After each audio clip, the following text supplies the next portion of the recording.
tahlil ini memiliki filosofis yang sangat mendalam. Tapi asalkan memang ya urutannya ya tata maksa harus ada niat waktunya. Kemudian yang kedua harus rambut dipotong. Nah, berarti ada sesuatu yang dirusak.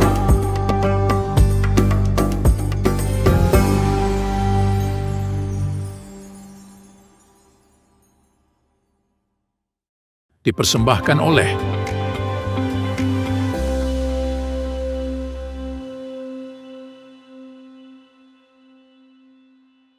Assalamualaikum warahmatullahi wabarakatuh. Sahabat Yas Media dan Sidogirian dimanapun Anda berada, senang sekali saya bisa mengudara kembali pada kesempatan kali ini dalam rangka mengikuti program yang kita tunggu bersama, yaitu Kajian Islam bersama Yas Media. Pada kesempatan kali ini kami akan membincangkan perihal puasa dalam dalam berbagai aspeknya. Kami sudah mendatangkan pemateri atau narasumber yang kompeten di bidangnya, yaitu Ustadz Sofil Muhibbin. Kita sapa dulu beliau. Assalamualaikum Ustadz. Waalaikumsalam warahmatullahi wabarakatuh. Alhamdulillah bisa ketemu kembali Ustadz. Iya, alhamdulillah. Ini kontraknya masih panjang, tenang saja Ustadz. Ya, baik, mudah-mudahan terus diberi kesehatan Amin, oleh amin. Allah Subhanahu wa Amin, ya Allah. taala, khususnya di puasa ini. Ini penting sekali dalam bulan Ramadan ini kita juga perlu untuk memberikan atau share ilmu berkenaan dengan Ramadan agar puasa kita semakin berkualitas tentunya Ustadz, kan gitu nih. Pada kesempatan kali ini kami akan menanyakan kepada Ustadz berkenaan dengan model-model batalnya puasa barangkali, hukum-hukumnya barangkali secara rinci bisa dijelaskan dan bisa berbagi dengan teman-teman yang ada di rumah barangkali Ustadz. Oh iya, baik. Pertama kali bahwa puasa itu kan merupakan hal yang urusan ibadah badaniyah. Dan praktek puasa itu mencegah dari segala hal yang membatalkan kepada puasa. Salah satu contoh seperti halnya mencegah untuk makan, mencegah untuk minum, kemudian mencegah untuk melakukan hubungan badan ya suami istri dan hal-hal yang lainnya sebagaimana yang tertera dalam kitab-kitab fikih. Namun di dalam puasa itu ada satu praktek yang memang ketika puasa dia itu boleh membatalkan puasanya karena memang ada beberapa faktor. Nah, ini salah satunya yang dikutip di dalam firman Allah Subhanahu wa taala. Allah berfirman, "Faman kana minkum maridun aw ala safarin fa'iddatun min ayyamin ukhra." Artinya ketika seseorang itu puasa kemudian dia itu sakit atau dia itu musafir, kemudian dia itu membatalkan puasanya, maka tinggal melihat hitungan hari berapa dia itu membatalkan puasanya. Tapi di sini ini ada ketentuan-ketentuannya ini Ustaz. Bukan setiap orang yang sakit atau setiap orang yang musafir bepergian kemudian dia boleh membatalkan. Makanya pembahasan kali ini kita lihat membatalkan puasa ini masuk dalam kategori hukum boleh atau hukum haram atau hukum wajib. Justru wajib nanti membatalkannya. Ada yang wajib membatalkan boleh. Bukan semerta-merta. Kalau memang pada dasarnya orang yang membatalkan puasa kalau dia itu masih kuat untuk melaksanakan puasanya itu hukumnya tidak diperbolehkan, yakni haram cara syariat. Artinya haram itu ya dosa dianya itu. Salah satu contoh misalnya kita ini kan lagi puasa ini kan ya misalnya. Kita kan sedang dalam keadaan sehat ya seperti ini, kuat untuk menjalankan ibadah puasanya. Kemudian kita sembunyi-sembunyi misalnya. Karena nggak ada yang melihat kemudian kita sembunyi langsung minum misalnya. Atau masuk ke warung misalnya warung tertutup tapi kakinya kelihatan. Lah ini kemudian ini kan kita kalau dalam kondisi sehat kan ini merupakan hal-hal yang haram untuk membatalkan puasanya gitu loh. Atau semacam misalnya sakit Tapi sakitnya ini ada kriteria tertentu. Sakit yang seperti apa yang diperbolehkan untuk membatalkan puasa. Kalau misalnya sakitnya cuma sakit ringan, misalnya sakit gatal-gatal misalnya, atau sakit panu, atau misalnya cuma sumpek aja misalnya. Wah, itu yang seperti sulit juga obatnya nih. Sulit juga obatnya. Maka obatnya tinggal pakai lem warna merah atau warna biru tempel sini. Insya Allah hilang sumpeknya. Kalau sakit yang ringan, sekiranya memang itu kuat untuk menjalankan ibadah puasa, kemudian dia membatalkan puasanya, ini masih dalam kategori yang haram membatalkan puasanya. Artinya, kendati pun dia sakit, yang selama sakitnya itu tidak mempengaruhi terhadap puasanya, ya lanjut saja puasanya. Gitu. Nah, lanjut saja puasanya. Kecuali memang, apakah, mohon maaf sebelum ini saya potong, ketika sakit dan sebenarnya dia kuat untuk melanjutkan puasanya, terus kemudian dia kok ternyata dalam kondisi yang kan meskipun sakit tapi kuat itu, kemudian dia memilih untuk membatalkan, ini termasuk haram, dosa besar, gimana? iya dosa. Meskipun dalam kondisi sakit saja. Iya, meskipun dalam kondisi sakit, itu maksudnya. Maka sakit yang boleh untuk membatalkan puasanya itu ada kriterianya. Salah satu contoh kriterianya itu ketika dia itu berpuasa, maka ada unsur masyaqqat yang syadidah. Artinya masyaqqat yang syadidah itu dia berat untuk menjalankannya.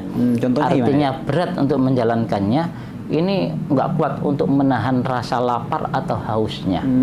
Jadi nggak kuat untuk menahan rasa lapar, hausnya. Seandainya misalnya ditahan itu kuat gitu loh, cuman terlalu memaksakan diri. Nah ini kan berarti kan sakit-sakit yang salah satu contoh, kadang-kadang ada orang itu punya penyakit emah atau lambung ya, dimana ketika memang dia itu melakukan puasa ya sebenarnya kalau dipaksakan ya kuat nanti sampai maghrib, akan tapi akan mengakibatkan dirinya itu nanti tersiksa tersiksa lah. Artinya namanya sakit lambung kan gitu. Mungkin orang yang sudah punya penyakit itu bisa membedakan antara yang sakit karena memang lapar, yang namanya puasa kan lapar ya, atau memang apa namanya yang memang betul-betul penyakit emah kan itu maksudnya. Nah itu nanti bisa. Nah kalau memang sekiranya memang sangat berat bagi dia untuk menjalankan ibadah puasanya dikarenakan faktor sakit tadi itu, maka di sini ini diperbolehkan, boleh untuk membatalkan puasanya. Maka tinggal lihat di dalam hal ini.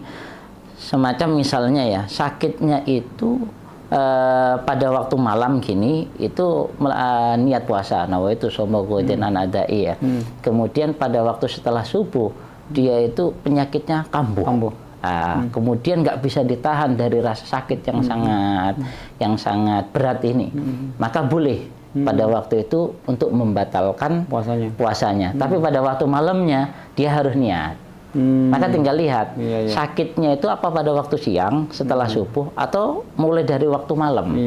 Kalau sakitnya ini terus-terusan karena memang sudah misalnya 7 hari ini sakit terus ya, malam sakit, maka kalau dilihat dari sakit yang kondisi pada waktu malam ini, besok pasti sepertinya kayak nggak kuat untuk menjalankan ibadah puasanya. Maka bagi orang yang punya kriteria yang semacam ini, boleh tidak niat puasa. Itu loh. Karena apa? Sudah terbiasa kalau kondisi sakit yang seperti ini besoknya itu dipastikan itu nanti akan apa namanya mengalami sakit yang berat yang enggak kuat ditahan lagi. Maka pada waktu malam boleh tidak niat. Kemudian ya tentunya kan sudah enggak.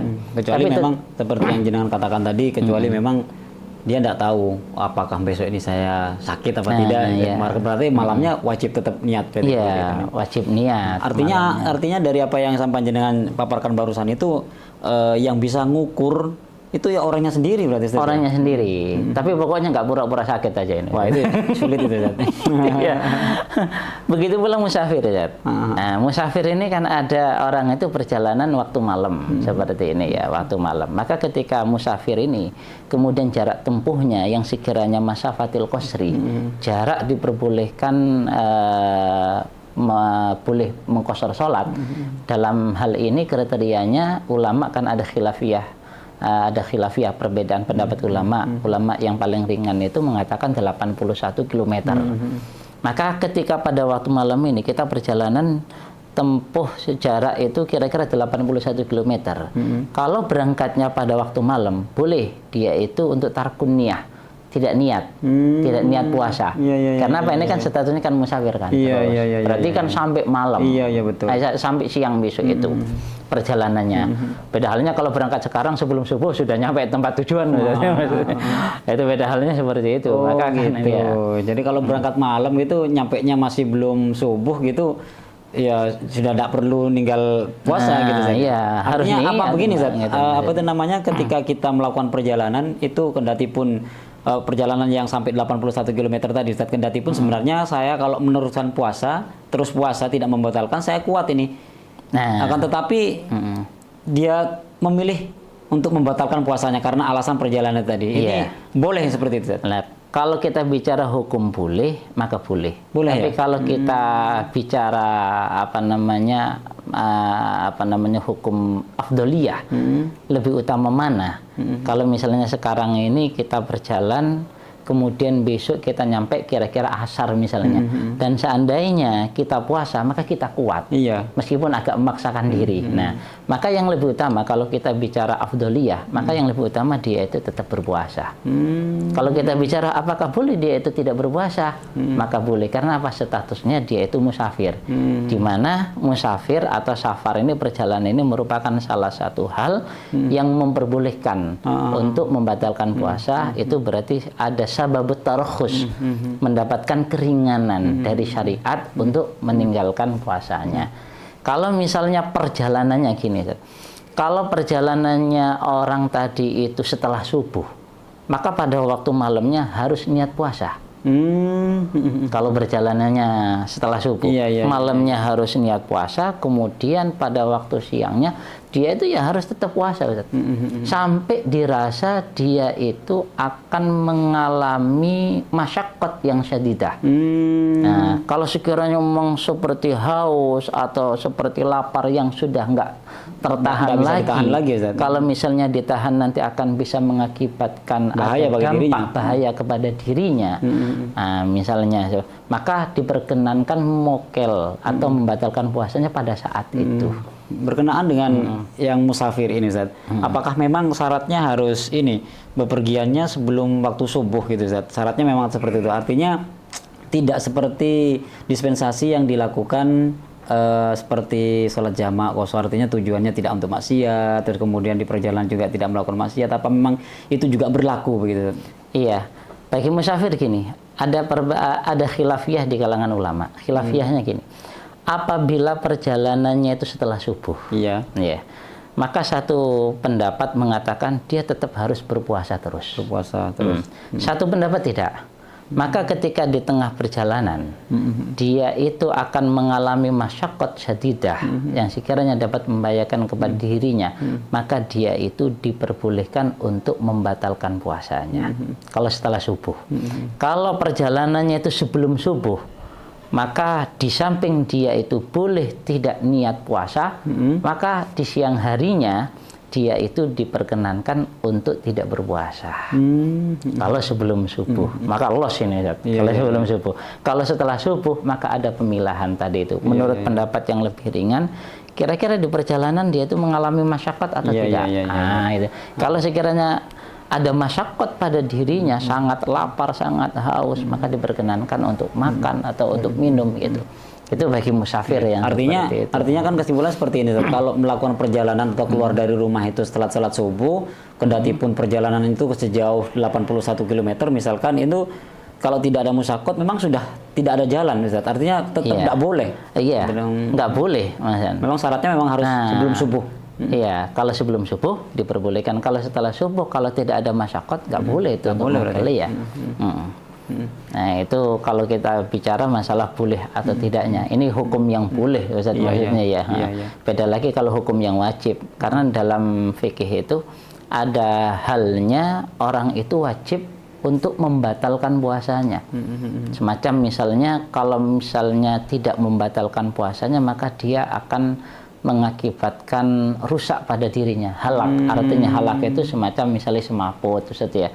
Misalnya, semaput atau pingsan itu juga termasuk halak ya? Iya, termasuk halak. Apalagi kelenger mati. Iya. Nah, artinya gini, kan ada orang itu punya penyakit yang parah kan itu ya.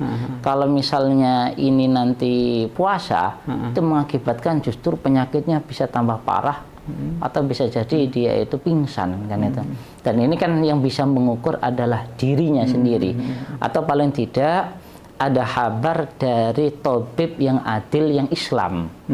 Jadi misalnya ada dokter yang adil yang Islam mengatakan, ini kalau kita lihat penyakit Anda termasuk penyakit yang bahaya, untuk sementara jangan puasa dulu, kalau puasa dikhawatirkan nanti bisa bla bla bla, kan itu maksudnya. Begitu. Kendati pun seumpama saya mohon maaf ya, kendati pun yang bersangkutan yang sakit ini tidak merasakan bahwa kalau saya puasa ini akan semakin bahaya. Dia tidak tahu, Ustaz. Artinya dia punya keyakinan bahwa saya memang sudah divonis sakit oleh dokter, akan tetapi ketika saya tetap melaksanakan puasa, sebenarnya menurut perasaan dia pribadi, sebenarnya saya tidak masalah. Akan tetapi dokter lebih menyarankan seperti itu, kamu penyakitnya parah, kamu tidak boleh puasa. Kalau kamu puasa maka penyakit makin parah. Padahal dia ngukur diri sendiri, sepertinya tidak ada apa-apa. Ini yang diikuti adalah pendapatnya dokter berarti. Iya, dokter yang adil, yang muslim. Iya itu. Tabib adil yang muslim. Nah, itu maksudnya. Seperti itu. Atau bisa diri sendiri yang mengukur. Mengukurnya itu kan karena memang kebiasaan dari sebelum-sebelumnya kan gitu. Ya mungkin dirinya itu kan sudah tahu kan orang yang punya penyakit yang seperti itu kan. Justru puasa itu kalau memang bisa membahayakan kepada dirinya, itu harus membatalkan puasanya. Karena apa? Karena memang harus menyelamatkan ruh yang lebih penting. Mungkin di satu hari dia itu kan nanti untuk bisa mengkodoinya ketika dalam kondisi sehat. Betul. Jadi memang klasifikasinya itu memang orang yang membatalkan puasa itu ada kalanya boleh, ada kalanya memang haram, bahkan ada kalanya membatalkan puasa itu hukumnya wajib. Iya. Sesuai dengan kondisinya tadi. Agama kita itu kan tidak terlalu maksa kan itu maksudnya. Sehingga kan agama kita itu ada beberapa kriteria-kriteria tertentu. Jadi seperti yang dijelaskan tadi itu kumpuli, kemudian haram, kemudian wajib. Ada yang wajib kan itu maksudnya. Jadi memang tidak maksalah kepada seorang hamba, sehingga ada dispensasi sesuai dengan kriteria tadi itu. Baik, terima kasih Ustaz sudah hadir studio pada kesempatan kali ini. Mudah-mudahan menjadi tamu informasi yang sangat berguna dan manfaat untuk kita semua. Pemirsa, itulah tadi perbincangan kami dengan Ustaz Syofil Muhibin berkenaan dengan tingkatan diperbolehkannya seseorang untuk membatalkan puasa. Tadi sudah dijelaskan oleh beliau panjang lebar. Mudah-mudahan menjadi tanduk informasi yang sangat bermanfaat dan barokah untuk kita semua. Amin. Dari kami kurang lebihnya mohon maaf. Assalamualaikum warahmatullahi wabarakatuh.